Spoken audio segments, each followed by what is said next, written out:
성도 여러분들 안녕하십니까? 7월 11일 월요일입니다. 함께 하신 여러분들을 환영합니다. 저는 세리토스 교회를 섬기는 김인상입니다. 이제 기도하시고 시작하겠습니다. 하늘에 계신 아버지 하나님, 오늘 이 하루를 우리에게 허락하시고 주님이 주신 생명 가운데 구원의 삶을 영위하게 하시니 감사를 드립니다. 저희들 오늘도 주님의 말씀을 의지하여 이 하루를 열어가오니 주님 우리와 함께 하시고 주의 말씀 속에서 우리에게 확신을 주는 기별을 발견할 수 있도록 인도하시고 하나님의 능력이 있는 편팔이 우리를 두르고 있음에 대한 분명한 믿음을 다시 한번 확인하는 시간이 되게 인도하여 주옵소서. 주님 앞에 무릎 꿇고 도움을 간구하는 주의 백성들의 탄원을 들어주시고 그 모든 기도가 주님의 섭리 가운데 응답받는 기도가 되게 하시며 특별히 질병으로 고통당하는 주의 백성들 주께서 붙들어 주셔서 하나님의 보호하시는 손길이 오늘도 우리와 함께하고 있고 치유하시는 여호와의 능력이 우리를 두르고 있다고 하는 것을 분명히 깨닫게 하여 주옵소서. 이 하루의 삶을 주님께 온전히 의탁하오니 우리와 함께하여 주시고 말씀을 펴서 성경을 저희가 읽을 때 성령의 음성을 들을 수 있도록 역사하여 주옵기를 예수님의 이름으로 간절히 기도드립니다. 아멘. 네, 오늘 제목은 쓴물입니다. 이것은 출애굽한 이후에 마라에서 겪었던 그 사건을 중심으로 저희들이 살펴보는 내용을 보여주는 제목입니다. 먼저 본문 성경절 17장 1절, 출애굽기 17장 1절에 있는 말씀을 보겠습니다. 이스라엘 자손의 온 회중이 여호와의 명령대로 신광야에서 떠나 그 노정대로 행하여 르비딤의 장막을 쳤으나 백성이 마실 물이 없는지라. 어려움은 그들이 출애굽을 시작할 때부터 있었습니다. 광야 생활이라고 하는 것이 그렇게 만만치는 않았습니다. 구름 기둥이 있고 불 기둥이 늘 함께하고 있었지만 그들이 당하는 어려움은 해소되지 않았습니다. 홍해를 건넌 후에도 광야 환경에서 만날 수 있는 물 부족 그리고 위험한 그런 요소는 피할 수 없었습니다. 하나님께서는 우리가 원하는 모든 것을 다 주지는 않으실지는 몰라도 우리에게 필요한 모든 것을 주실 것이라고 우리가 기대할 수는 있는 것입니다. 우리 생각에 필요한 것이 아니라 하나님께서 보시기에 우리에게 정말 필요한 것들을 주실 것이라는 것입니다. 광야를 지나는 이스라엘 백성들에게 꼭 필요한 것은 바로 물이었습니다. 하나님께서는 그들로 하여금 기적적으로 홍해를 건너게 하신 후에 사흘 동안 물이 없는 뜨거운 사막을 통과하게 하십니다. 물을 발견하는 것이 대단히 중요한 사막에서 그들이 얼마나 간절했을지 이해할 만합니다. 그들은 그토록 갈급했던 물을 언제 얻게 될 것인지 그들의 염려가 가득 찬 그런 때 하나님께서 그들을 어디로 인도하셨는지 우리는 성경에서 보게 됩니다. 그들을 인도하는 구름 기둥은 마침내 그들을 물이 있는 마라라고 하는 곳으로 인도했습니다. 분명 그들은 그 물을 보고 매우 흥분했습니다.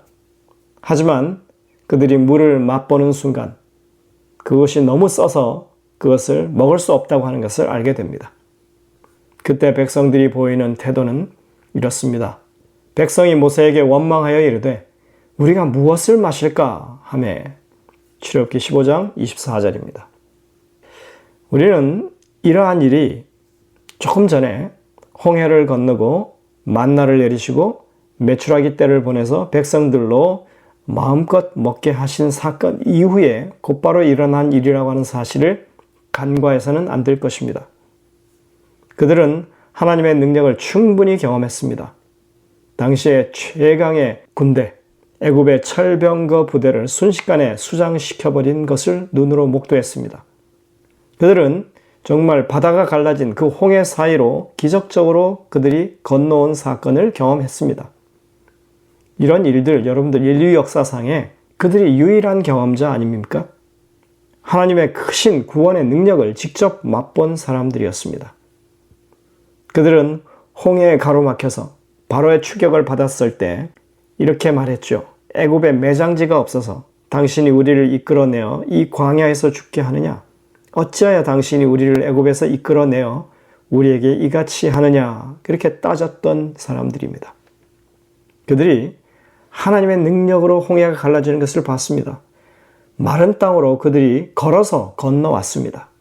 애굽의 철병거 부대가 수장당하는 것을 보고 그들이 어떻게 했는지 성경은 말합니다.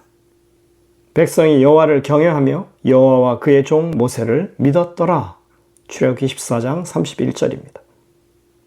분명히 어떤 위험에 처하고 하나님의 구원을 목도하고 그 능력을 경험했습니다. 그러면 그들은 또 여호와를 경외하고 믿었다고 말하고 있습니다. 모든 백성이 함께, 그래서 출애굽기 15장에 보면, 이어지는 그 15장에 보면 정말 유명한 모세의 노래, 구원의 노래를 부르며 하나님을 찬송하는 모습이 나옵니다. 그뿐입니까? 그들은 생전 처음 하늘로부터 내리는 만나라고 하는 천상의 음식을 제공받습니다. 그리고 고기 타령을 하자마자 하나님께서는 메추라기 떼를 보내서 그들로 실컷 먹게 하셨습니다. 기적과 같은 일들이 연속해서 계속 일어나고 있었습니다. 그들은 매일같이 누적되는 하나님의 기적을 맛보고 있는 것입니다. 매일같이 구름기둥, 불기둥이 그들을 둘러싸고 옹호하고 있습니다. 그럼에도 불구하고 그들은 하나님께 다시 불평합니다. 또다시 하나님을 대적합니다. 어떻게 보면 이제까지 너무나 대우가 좋다 보니까 조그만 불편을 아예 참지 못하는 그런 사람들이 된 것처럼 보입니다. 여러분들, 물이 아예 떨어진 게 아닙니다. 물이 부족한 것이 이제 보이고 일부 사람들이 약간의 갈증을 느끼기 시작하면서 이렇게 불평하기 시작하는 것입니다. 하나님께서 이제껏 그러셨던 것처럼 그들의 필요를 간과하지 않으시고 역사하실 것이라고 하는 믿음을 가지면 되는 일이었습니다. 그들이 이제 마라의 당도에서 보니 물이 있었습니다. 그들은 갈급한 나머지 물을 들이켰습니다. 그런데 물이 써서 내뱉었습니다. 그러자 그들의 반응은 도대체 이런 물을 어떻게 먹으라고 줬느냐 하는 그런 태도였습니다. 다시 모세에게 짜증을 부리고 원망하는 것입니다. 하나님은 모세를 통해서 다시 그 물을 마실 만한 물로 만들어 주시죠. 그래서 나뭇가지를 던져서 그곳에 넣자 그것이 먹을 만한 단물이 되었다라고 말합니다. 또 다른 기적을 그들이 지금 경험하는 것입니다. 이쯤 되면 그들이 하나님의 돌보심에 대한 믿음을 가질만 하지 않았겠습니까? 그리고 이 마라에서 이제 지낸 다음에 그 다음 행선지는 엘림이라고 하는 곳이었습니다. 근데 여러분들, 그곳에는 샘이 12곳이나 있었고 정말 물이 풍부해서 종려나무도 70주가 있었다고 기록하고 있습니다. 그러니까 그들이 광야에 들어와서 마라와 같은 곳만 있는 것이 아니었습니다. 엘림과 같은 곳이 있기도 한 것이었습니다. 물이 부족하면 조금만 참으면 얼마든지 다시 물을 공급받을 수 있었습니다. 항상 물이 없는 곳만 다닌 게 아니었다는 얘기죠. 그러나 그들은 조금만 부족해도 불평불만을 그치지 않았습니다. 며칠이 지난 후 그 다음 행선지는 르비딤이라고 하는 곳이었습니다. 근데 여러분들, 이번에도 하나님께서는 다시 한번 똑같은 상황으로 그들을 이끄셨습니다. 하지만 이번에는 아예 전혀 물이 없는 곳에 그들이 당도하게 됩니다. 출애굽기 15장 22절부터 27절, 그리고 17장 1절부터 7절, 이 내용에는 마라의 경험과 르비딤의 경험을 이야기하고 있습니다. 하나님께서 마라와 르비딤에서 하나님 자신이 어떤 분이신지를 나타내 보이고 계십니다.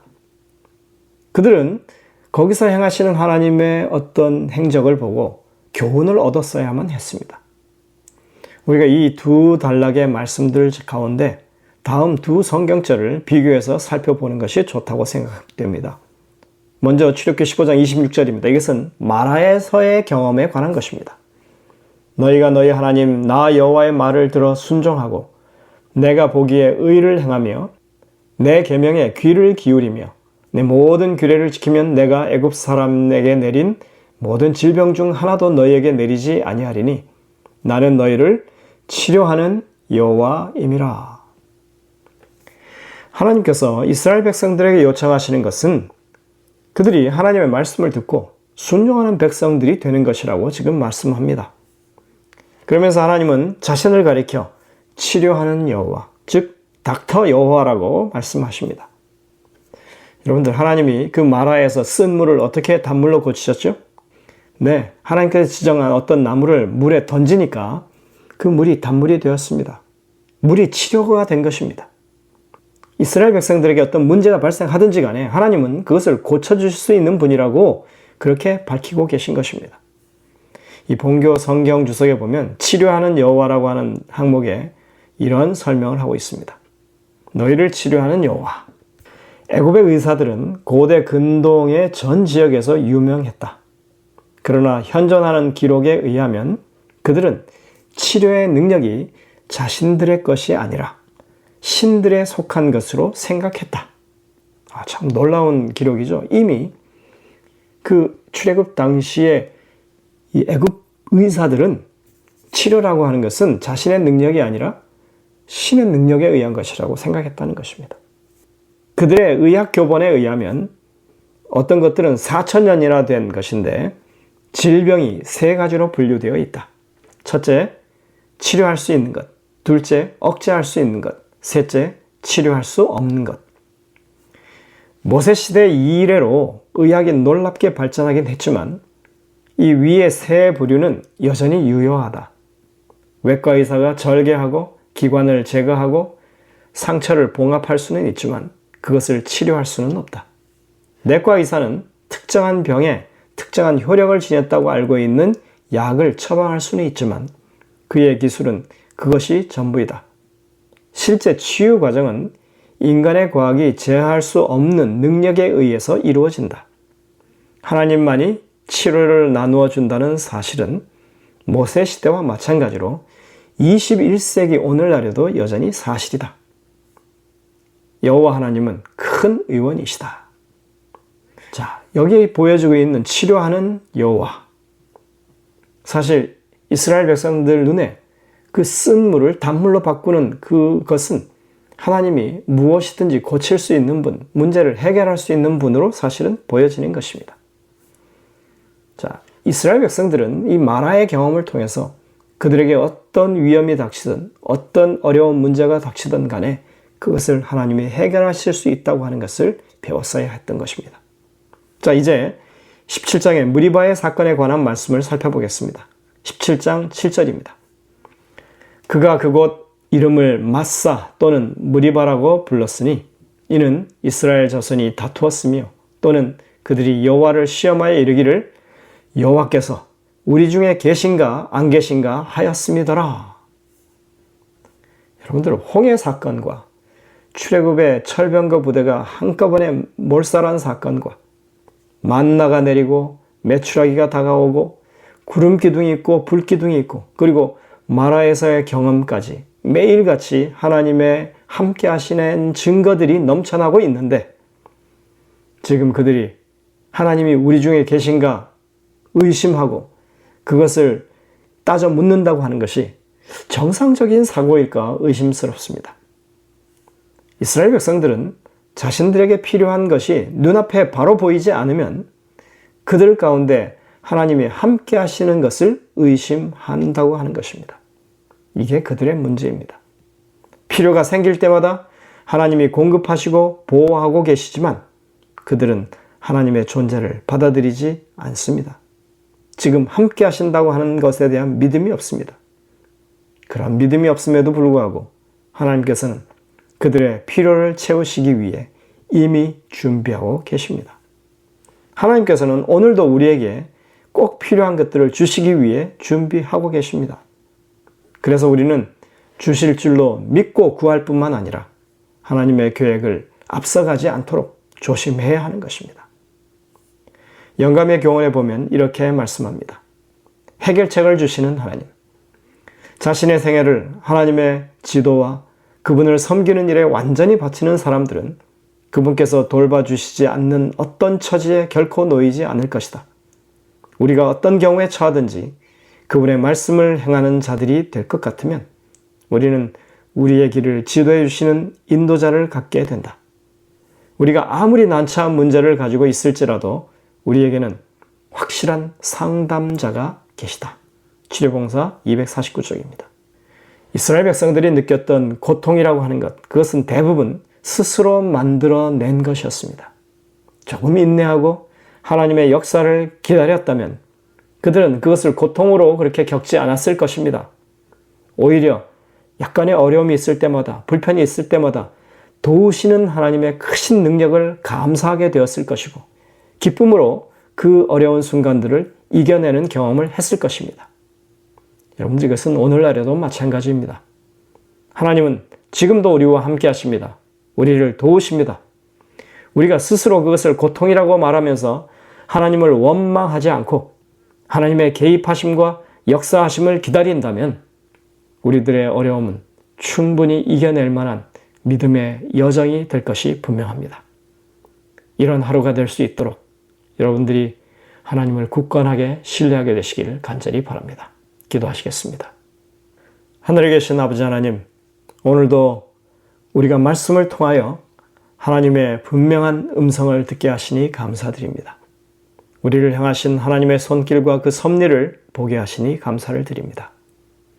작은 불편, 작은 우려에 불평하고 근심하며 고통을 가중시키기보다는 믿음을 가지고 하나님의 준비하신 축복을 기다리는 우리들이 될 수 있도록 하여 주옵소서. 여전히 능력 많으신 하나님이 이 하루의 삶 속에서도 우리를 위해 역사하고 계심을 굳건히 믿는 우리들이 될 수 있도록 하시고 모든 기도와 간구에 응답하심을 온전히 믿는 저희들이 되게 하여 주옵소서. 이 하루의 삶을 주님께 전적으로 의탁하오니 우리와 함께 하시옵기를 예수님의 이름으로 간절히 기도드립니다. 아멘. 여러분들, 오늘도 이 주신 말씀들을 깊이 묵상하면서 주님의 음성을 듣게 되시기를 바랍니다. 저희들은 내일 다시 뵙겠습니다.